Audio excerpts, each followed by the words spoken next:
Tampilkan slide-nya, thank you.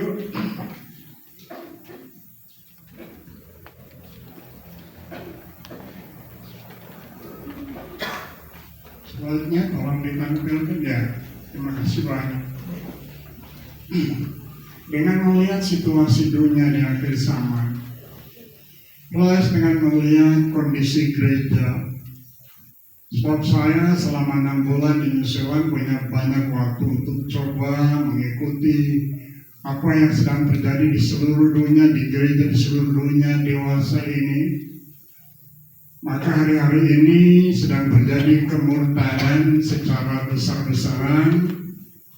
Tadinya percaya bahwa Yesus juru selamat, sekarang Yesus bukan juru selamat. Tadinya percaya Yesus adalah Allah, sekarang Yesus bukan Allah dan Yesus sama dengan kita, dan sebagainya.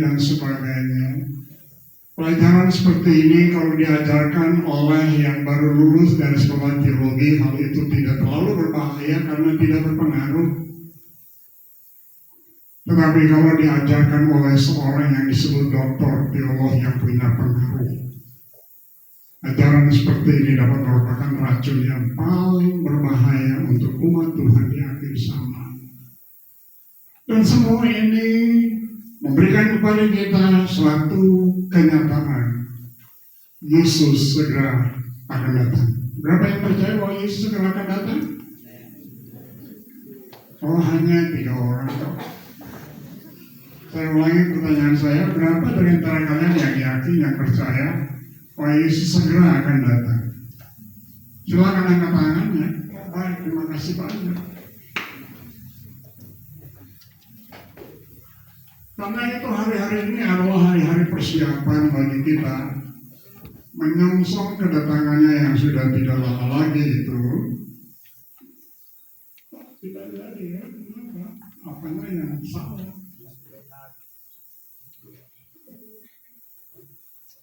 Oke, next, thank you. Ya, mari kita akan baca sama-sama, tidak perlu berdiri, duduk saja, baca sama-sama, 1, 2, 3. Kata Yesus kepadanya, percayalah kepadaku hai perempuan, saatnya akan tiba bahwa kamu akan menyembah Bapa, bukan di gunung ini dan bukan juga di Yerusalem.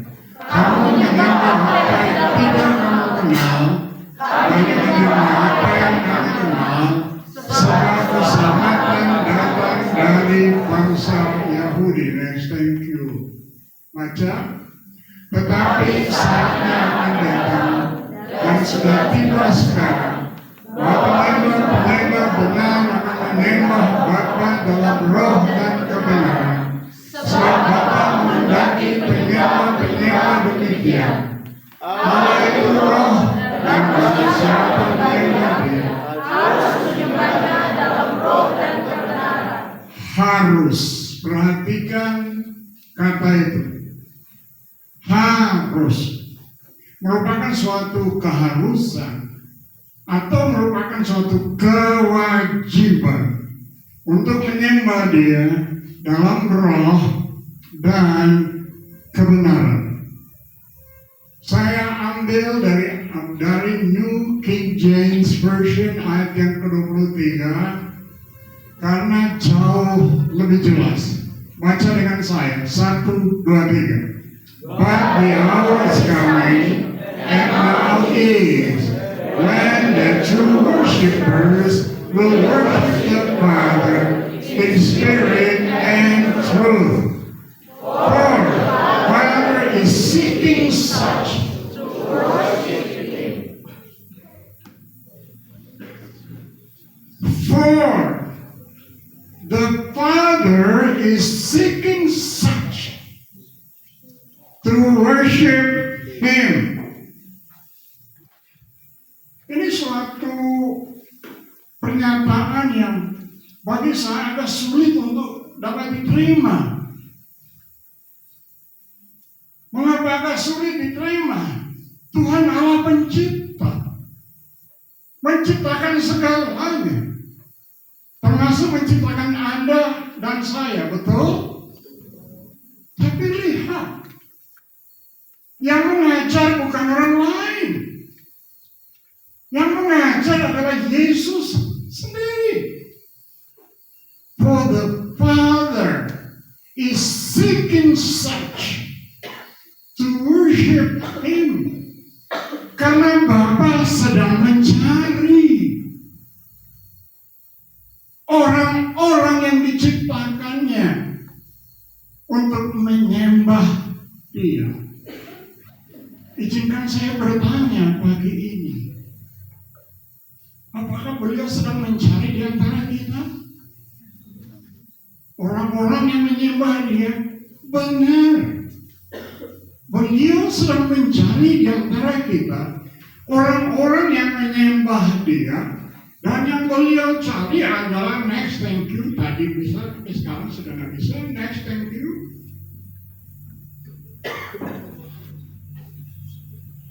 Bapak ingin menemukan dalam kelompok kita ini true worshipers, penyembah yang benar.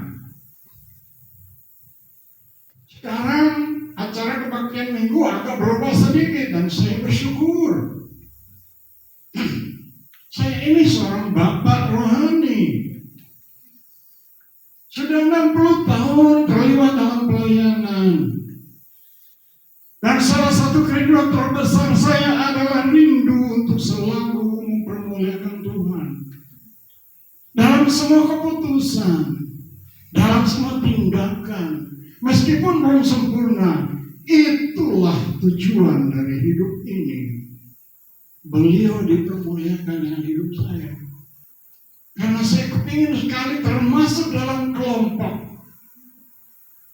true worshiper, penyembah yang benar. Saya pasti di akhir khotbah ini kita semua harus membuat keputusan. Kata worship, kata yang umum yang biasa dipakai mempunyai seperti itu tuh proskuneo yang mempunyai beberapa pengertian. Memberi hormat dengan cara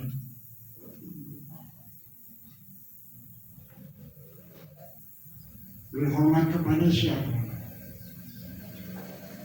Dia, Tuhan kita.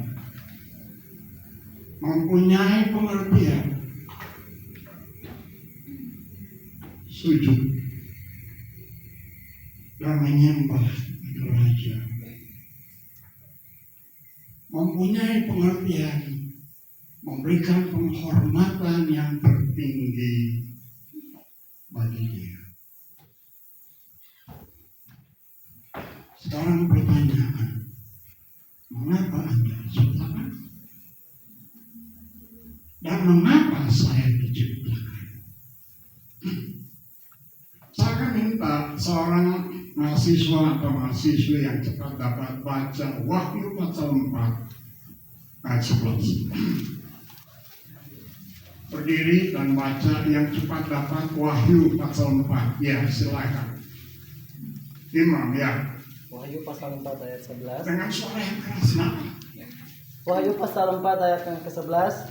Ya Tuhan dan Allah kami, Engkau layak menerima puji-pujian dan hormat dan kuasa, sebab Engkau telah menciptakan segala sesuatu, dan oleh karena kehendak-Mu semuanya itu ada dan diciptakan. Terima kasih banyak. Cukup jelas tapi kurang jelas. Tadi kita nyanyi, Kau menciptakan segala sesuatu, itu ayat yang terambil dari ayat ini. Kau yang terambil dari ayat ini. Thou art worthy, O Lord, to receive glory and honor and power. Baca dengan saya, 1, 2, 3. For thou hast created all things, And for thy pleasure, ulangi, and for thy pleasure, they are. Sekali lagi, and for thy pleasure, they are and were created. Ada satu ayat lagi, baru kita akan ambil kesimpulan. Mengapa kita diciptakan? Satu ayat lagi, kita baca sama-sama. 1, 2, 3. Sebab segala sesuatu adalah dari Dia, dan oleh Dia, dan kepada Dia. Bagi Dialah kemuliaan sampai selama-lamanya. Kesimpulan, mengapa Anda diciptakan?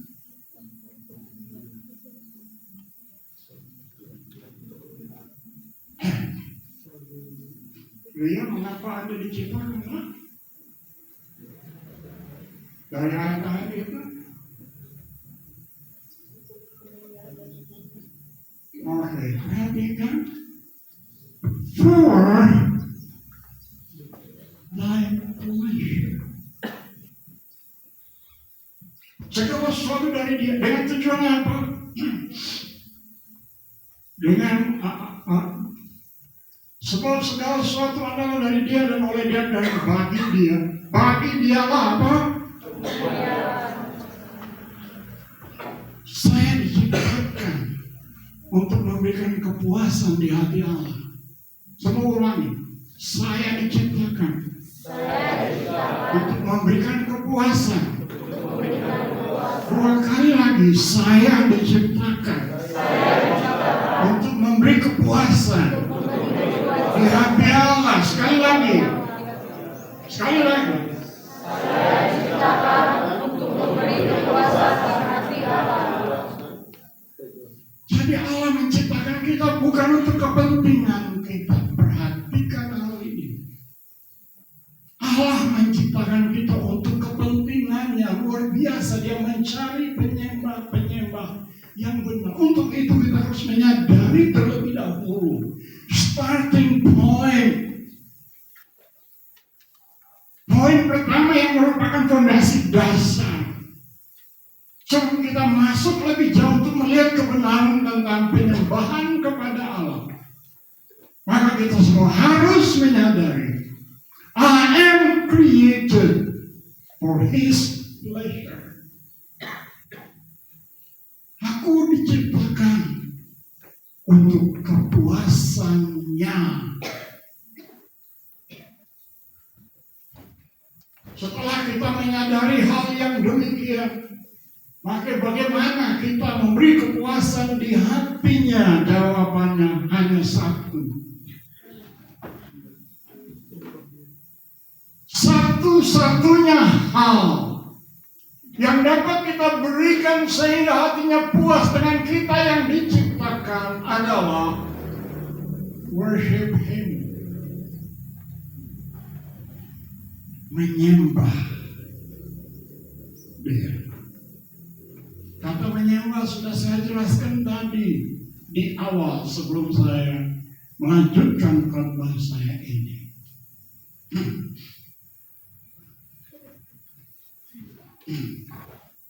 Sekarang pertanyaan, kapan kita harus menyembah Dia sesuai dengan ayat-ayat yang dibaca Yohanes pasal 4 ayat 21 sampai dengan 24 tadi, percakapan antara Yesus dengan wanita Samaria. Yohanes 3, percakapan antara Yesus dengan seorang ahli Taurat yaitu Nikodemus mengenai keselamatan. Pasal 4, percakapan antara Yesus dengan seorang wanita yang juga butuh keselamatan, tapi kemudian fokusnya adalah penyembahan kepada Allah. Lalu saudara, dari ayat-ayat tadi, kapan kita harus menyembah Dia?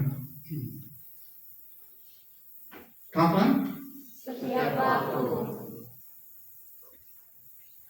Setiap waktu. Kiranya Tuhan tolong supaya waktu keluar dari kebaktian ini tidak berkata, aku sudah selesai menyembah Tuhan. Penyembahan kepada Allah itu harus kita lakukan setiap waktu. Kenapa? Saatnya sudah tiba. Penyembah-penyembah yang benar tidak lagi menyembah di Yerusalem atau di tempat-tempat yang lain. Tapi saatnya sudah tiba, penyembah yang benar akan menyembah Bapa dengan apa? Roh dan dengan kebenaran. Itu tidak berarti bahwa tempat di mana kita menyembah bersama itu tidak penting. No. Tapi kita perlu lihat bahwa hal penyembahan kepada Allah merupakan pelayanan yang kita berikan kepadanya setiap waktu. Itu sebabnya ada private worship. Kalau kalian mengikuti pendidikan hanya dengan tujuan sebuah surat berharga yang membuktikan Anda telah S1 keluar dalam pelayanan, Anda excellent. Anda tidak laku. Tapi kalau memang Anda menyadari bahwa pelayanan kepada Allah dalam bentuk penyembahan merupakan setiap waktu, sehingga Anda akan mengambil waktu untuk berfellowship pribadi dengan dia, disinilah akan menentukan pertumbuhan hidup kerohanian Anda. Di samping ada private worship, kemudian ada family worship. But as for me and my household, we will serve the Lord. Pernyataan Yosua di akhir masa kepemimpinan sebelum beliau meninggal dunia. Luar biasa beliau membuat pernyataan seperti ini karena beliau seorang yang mengenal siapa Allahnya, Allah yang setia dengan janji-janjinya. Karenanya dia berkata, we will serve the Lord, me and my house. Dan dia yakin Tuhan pasti mengabulkan menepati janjinya sekalipun dia harus meninggalkan dunia ini. Saya dan kekasih saya melakukan sampai sekarang. Waktu anak-anak masih kecil, iya kami lakukan di rumah. Tapi sampai dengan hari ini pelayanan yang kami terus lakukan tiap malam. Sesudah makan malam, saya dan istri mengambil kesempatan untuk menyembah Tuhan, sujud, menyembah Dia, menyanyi, dan sebagainya.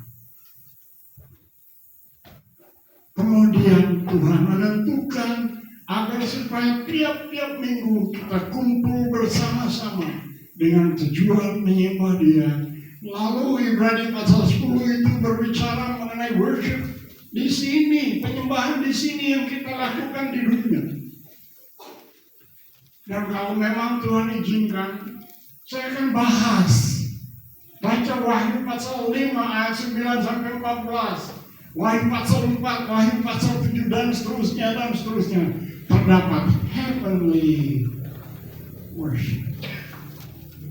Jadi hari ini kita sedang mengadakan penyembahan kepada Tuhan, di mana hari itu kita akan gabung dengan semua penghuni surga untuk menyembah kepadanya. Kalau kita benar-benar menjadi penyembah benar hari ini, menyembah Tuhan dalam roh dan kebenaran, kita sedang bergabung dengan malaikat-malaikat di surga untuk memuji dan memuliakan Tuhan kita.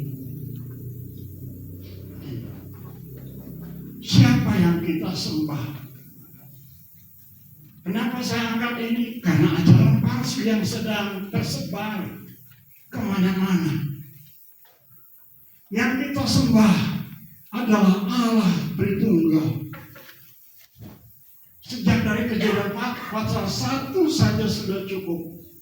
Kita sudah bisa melihat bahwa Allah yang kita sembah adalah Allah Tritunggal, tiga di dalam satu.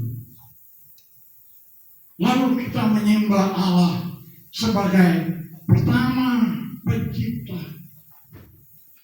Wah, semua yang lain beliau ciptakan hanya dengan berfirman dan semuanya jadi. Tapi beda sekali pada waktu Allah menciptakan manusia. Debu tanah diambil, dibentuknya, dihembuskannya nafas masuk ke dalam lubang hidungnya. Lalu jadilah seorang makhluk yang hidup. Daud lalu berkata, manusia merupakan the crown of God's creation. Mahkota dari kemuliaan Allah.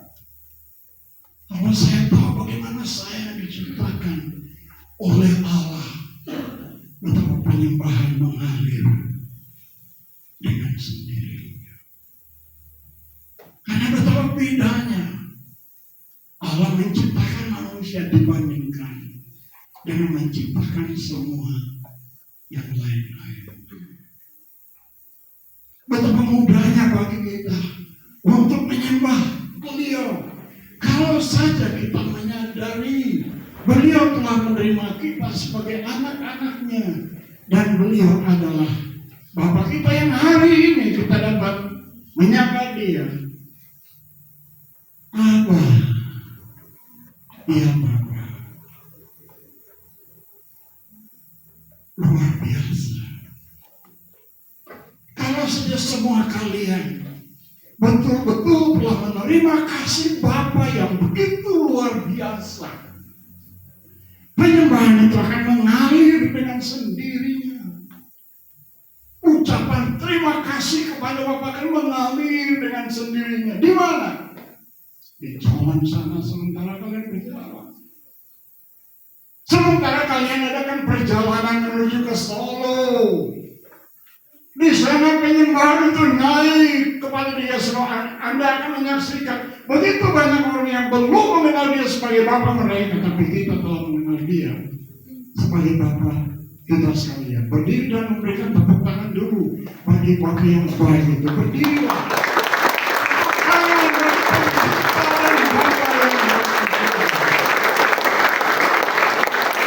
Terima kasih.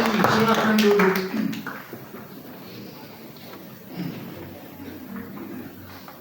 Hari yang lalu saya terima sebuah YouTube singkat, pelajaran baru lagi, bahwa anjing kesayangan Anda, pada waktu Anda mati, Anda akan ketemu anjing kesayangan Anda di surga. Dahsyat, men. Rupa-rupanya pengajar itu menciptakan anjing menurut gambar dan rupa Allah. Pengajar itu yang menciptakan, bukan Allah. Satu-satunya yang diciptakan menurut gambar dan rupa Allah adalah manusia. Katakan haleluya.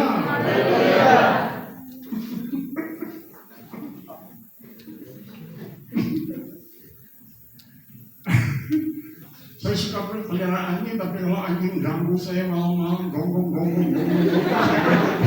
Sebenarnya juga saya nggak mau ketemu anjing seperti itu besok.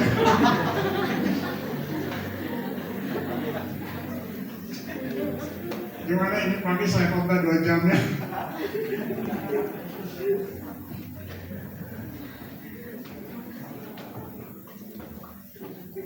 Kita menyembah pada siapa?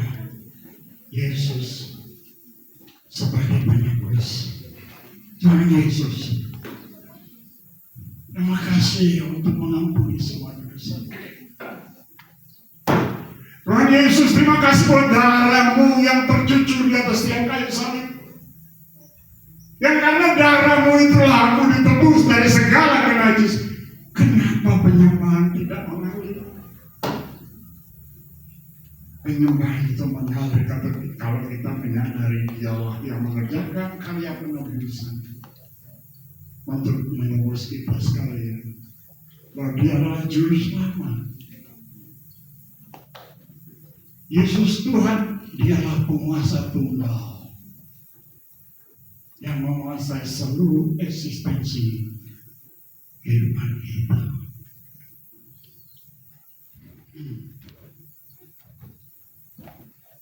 Roh Kudus sebagai penolong, Roh Kudus juga adalah Tuhan.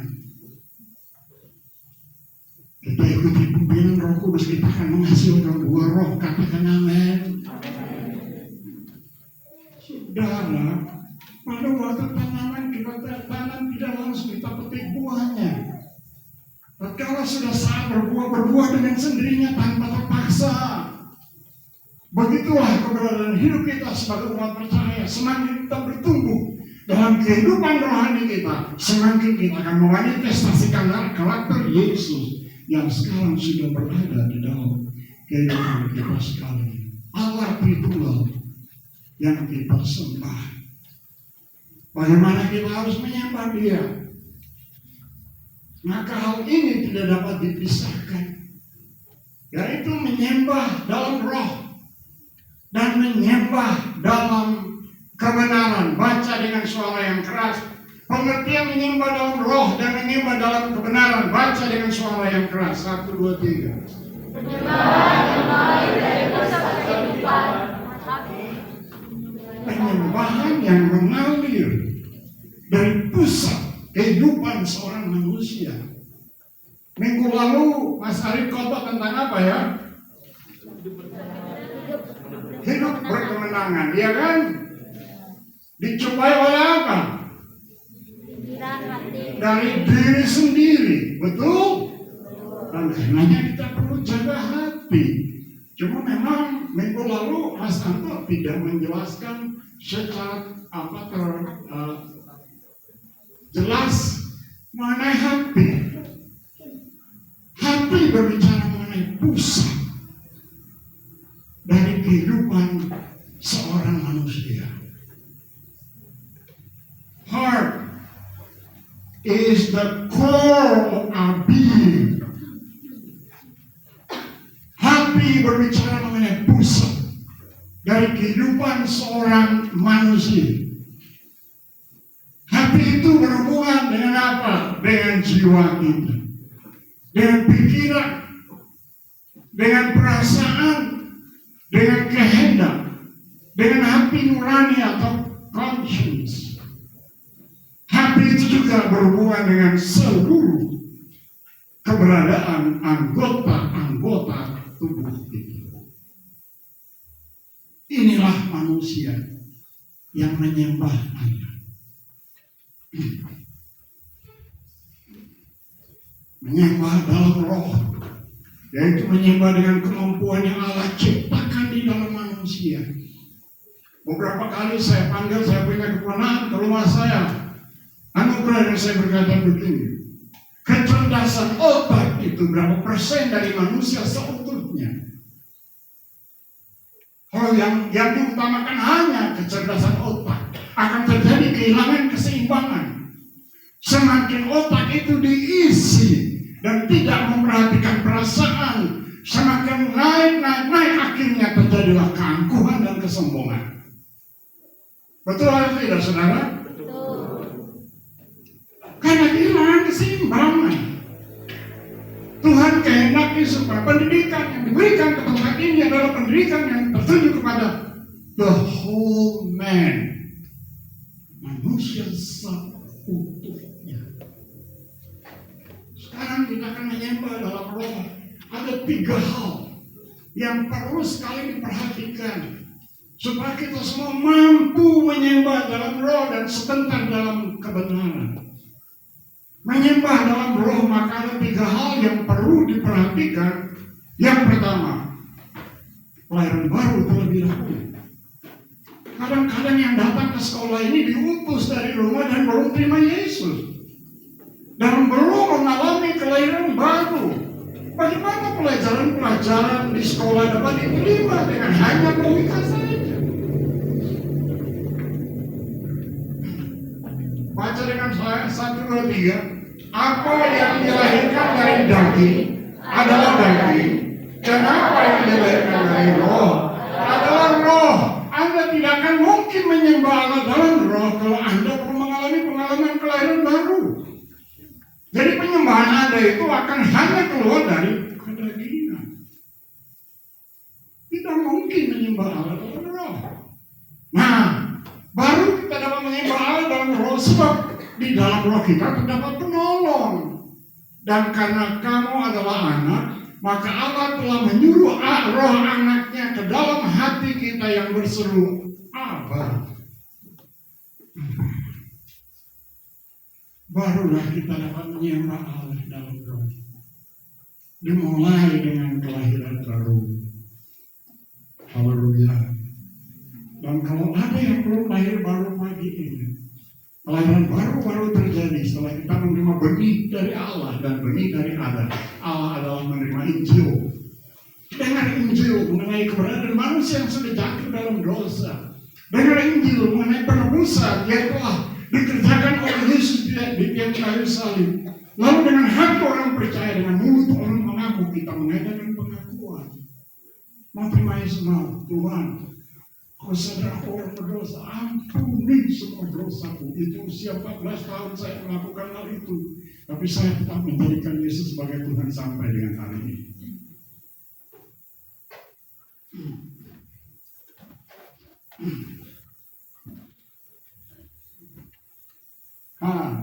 Halo, selamat pagi. Halo, selamat pagi. Halo. Sedang memuji Tuhan, pikiranmu di mana? Sedang mendengar firman Allah, pikiranmu di mana?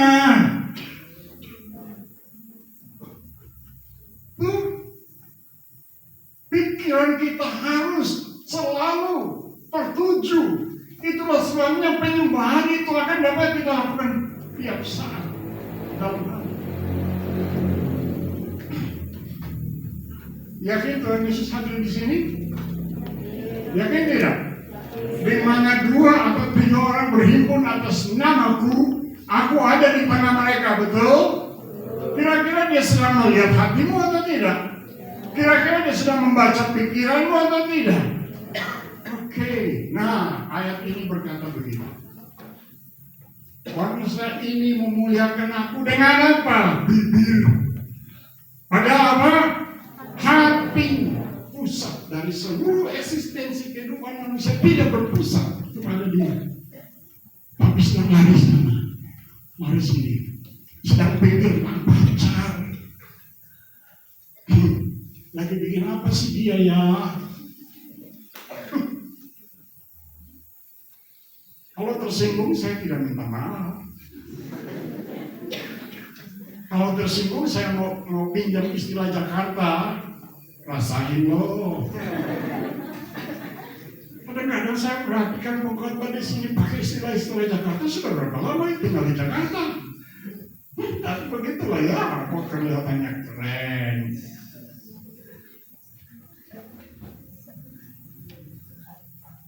Saudara, pikiran kita harus terus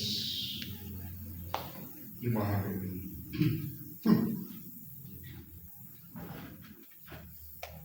Kita terus berulang. Kita baru dapat menyembah Allah dalam roh yang bebas. Kalau saja hati kita bersih. Kalau saja hati kita suci. Nanti sebentar saya akan angkat tari-tarian itu. Karena terjadi di sini berkali-kali, lalu saya tegur, gitu. Nanti saya angkat. Jadi kalau ada di sini yang datang dengan bajunya siap untuk tamborin dan tarian, siap saja dengar.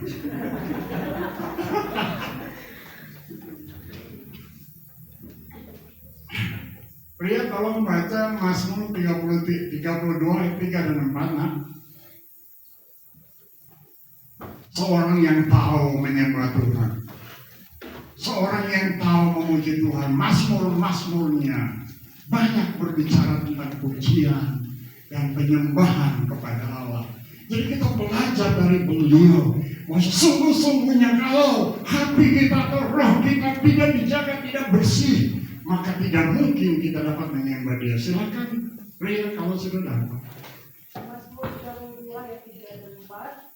Selama aku berdiam diri, tulang-tulangku menjadi lesu, Ya. karena aku mengeluh sepanjang hari. Sebab siang malam tanganmu menekan aku dengan berat. Sumsumku menjadi kering seperti oleh teriknya musim panas. Tidak bisa menyembah Allah dengan bebas karena sedang menyembunyikan dosa. Bersinah dengan istri Uriah. Lalu untuk menjaga reputasinya dia tutup kurang lebih 1 tahun. Dan selama itu dia tidak dapat menyembah Allah dengan roh yang bebas. Kalau melihat 1 ayat lagi kita nak, Mazmur 51 ayat 17. Tuhan, ya Tuhan, bukalah bibirku supaya mulutku memberitakan puji-pujian kepadamu. Ya, sekarang baru setelahnya bertobat, kita terus. Setelah menyembah dalam roh, harus dimulai dengan kelahiran baru. Kemudian pikiran kita harus dijaga supaya pikiran itu terus dibaharui. Kemudian hati kita perlu dijaga dalam kekudusan supaya kita tetap menyembah dalam roh, menyembah sesuai dengan kebenaran. Nah, ayat ini sangat bagus. Aku menjawab, jika kau makan, atau jika kau minum, atau jika kau melakukan sesuatu yang lain, baca, lakukanlah. 1, 2, 3. Lakukanlah semuanya itu untuk kemuliaan Allah. Anda diciptakan untuk apa? Memberikan kemuliaan bagi dia, bukan? Jadi semua yang kita lakukan harus untuk kemuliaannya. Itu tuntutan dari pencipta dan dari Bapa kita sekalian. Boleh nggak makan RW? Boleh. Nanti nggak ketemu di surga tuh. Karena katanya anjing kesayangan nanti ketemu di surga. Yang suka makan RW saya mau berkata, bertobat hari ini soal tidak akan bertemu dengan anjing-anjingnya di surga.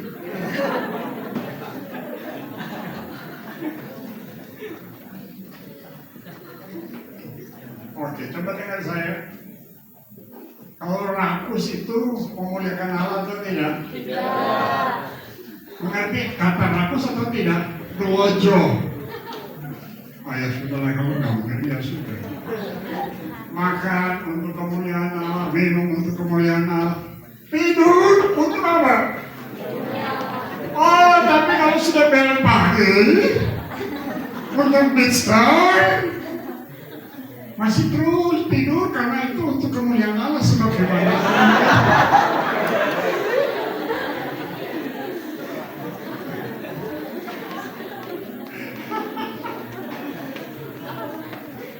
Segala sesuatu yang kita lakukan adalah untuk kemuliaan Allah karena menyembah kepada Tuhan tidak dibatasi dengan waktu. Akan berlangsung terus sampai di surga, tapi di surga itu tidak sekedar hanya menyembah. Ada tugas-tugas yang dapat kita kerjakan, haleluya. Cuma saya nggak bisa mancing lagi nanti di langit baru dan bumi baru sebab tidak ada laut. Pak Firman, langit baru, bumi baru ada laut nggak Pak? Belum pernah ke sana, Om. Nah itu memang jawaban orang pintar tuh belum pernah ke sana. Saya juga belum pernah ke sana, cuma kita bilang tidak ada lautan. Aku saya ini langit baru dan bumi baru nggak? Jangan-jangan ada. Oke, kembali sendal dulu.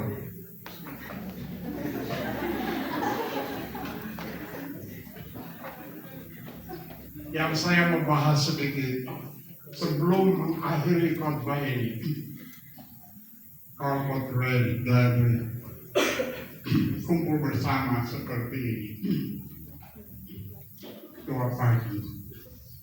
Tadi kan saya bilang tidur untuk kemuliaan Tuhan.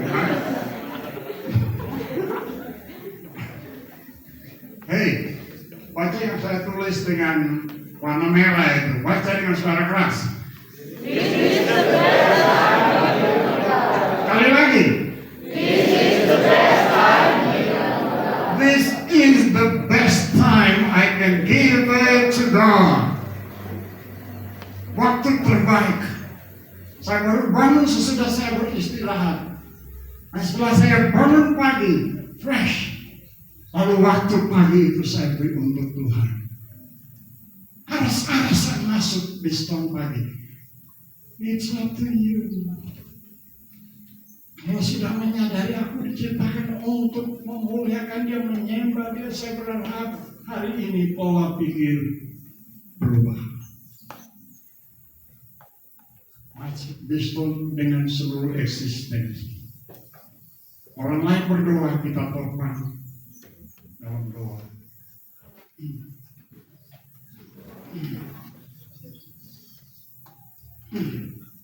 Ujian penyembahan sedang kita persembahkan kepada Tuhan.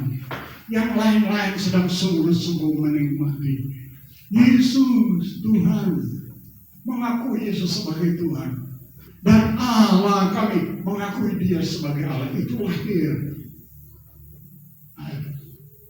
bukan seperti burung beo.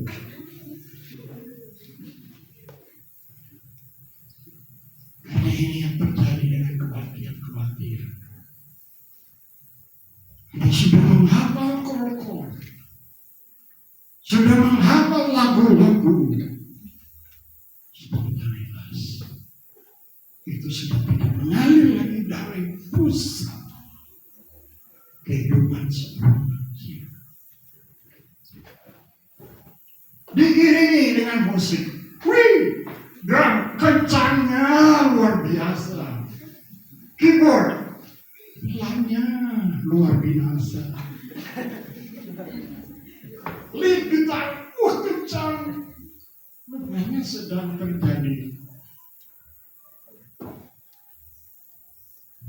terjadi apa ya? Kompetisi mungkin. Siapa yang paling keras kan? Seharusnya pujian dari musik kita harus memberikan suatu pelayanan yang sinkron. Pemain musik semua harus dengar satu dengan yang lain, agar supaya mengiring kita dalam nyanyian puji-pujian semuanya itu berjalan dengan bagus, memberikan sebuah simfoni pada pencipta kita dan kepada Bapa di surga.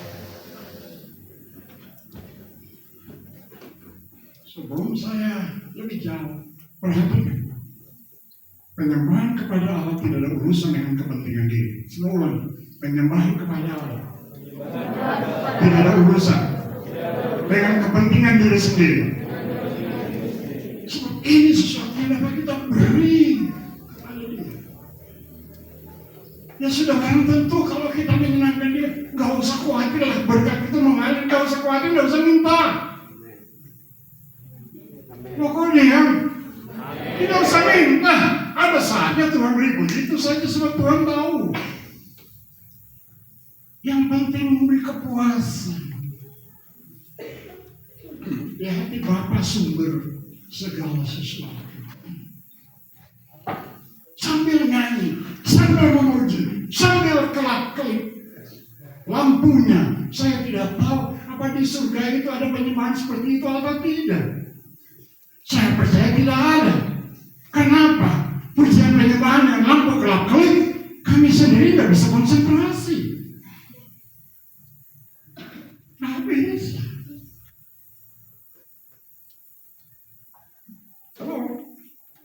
Sementara saya berkhotbah, lampunya kelap-kelip. Wah, saya tembak langsung. Ini saya berkhotbah di night club, atau apa saya berkhotbah di gereja, saya tembak langsung. Pusing amat. Amat gak pusing, kita ini menyembah Tuhan. Amat gak pusing, lagi-lagi saya bisa kalau tawaran yang keras banget. Ya pusing amat. Makanan keras dibutuhkan supaya kita bertumbuh sehat. Tepuk tangan doa Yesus Tuhan.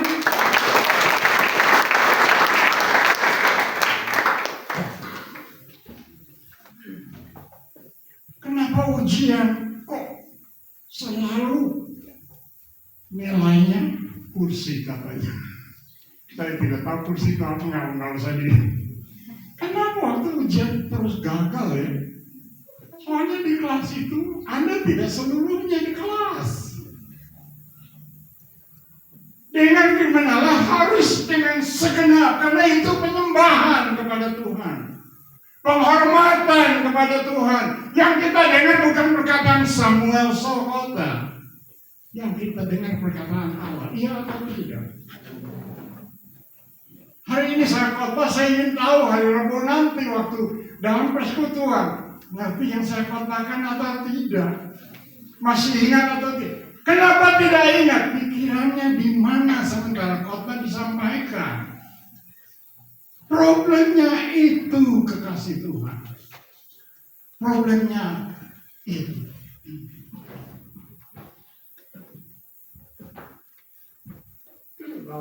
Terus saja supaya jangan terlalu panjang. Dancing with tambourine.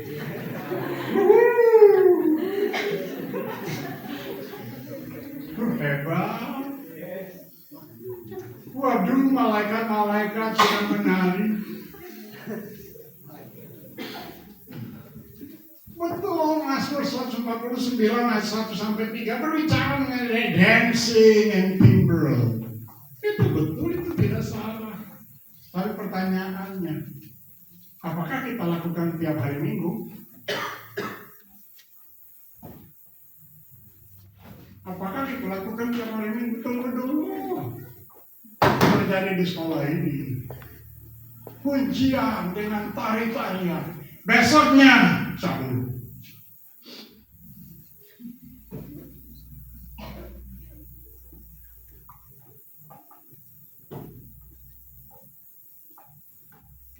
Katanya penyembahan kepada Allah. Sambil nari-nari, sambil membangkitkan. Saya terang-terangan melalui seks. Siapa? Laki-laki. Semua laki-laki diciptakan dengan kemampuan seks, betul? Terjadi di sekolah ini, bukan terjadi di tempat lain. Hanya Bundaru. Sangat mempermalukan. Dan orang yang menyembah dengan cara seperti itu adalah orang yang menyembah dalam penyembahan palsu. Karena hanya ada dua jenis penyembahan. Penyembahan benar dan penyembahan palsu.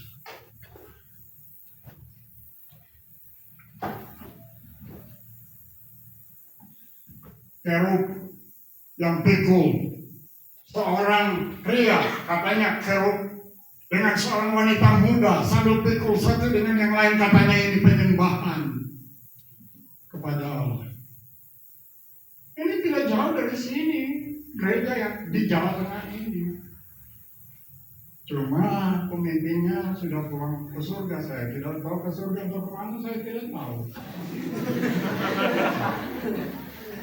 Karena saya bukan hakim, tapi saya ini sedang mengajar kalian agar supaya kita termasuk dalam kelompok penyembah-penyembah yang benar yang dicari oleh Bapa.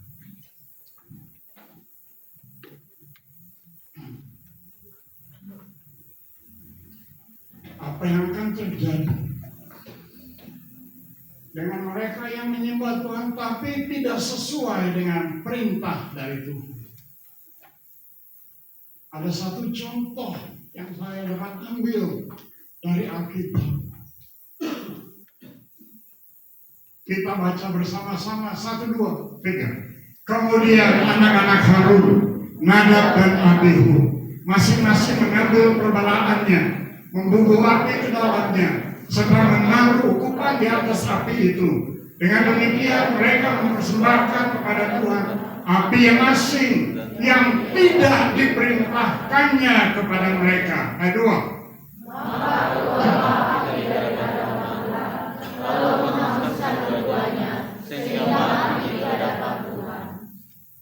Saya tidak tahu zaman ini Tuhan masih begitu atau tidak.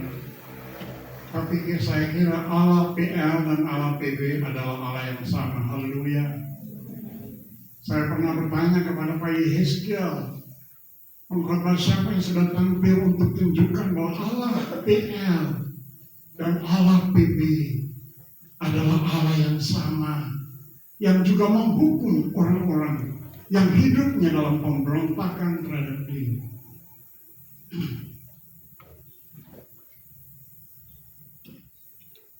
Inilah saatnya bagi kita untuk membuat keputusan. Apakah semua yang kita lakukan menyenangkan Tuhan? Saya tidak tahu, Anda sendiri jawab. Ataukah hanya sebuah acara untuk entertain yang hadir? Mungkin saya pakai istilah yang sedikit kasar ya.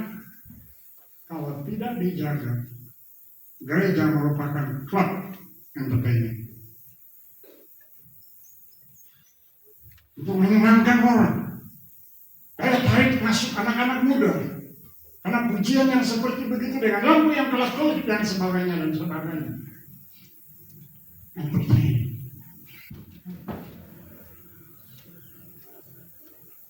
Apakah semua yang kita lakukan hanyalah sebagai sebuah tradisi?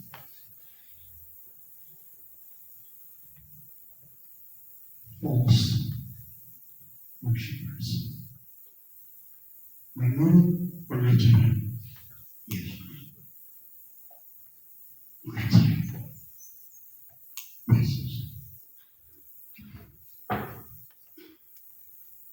True worshippers worship in spirit and in truth to bring pleasure unto Him. Baca sama-sama. 1, 2, 3. For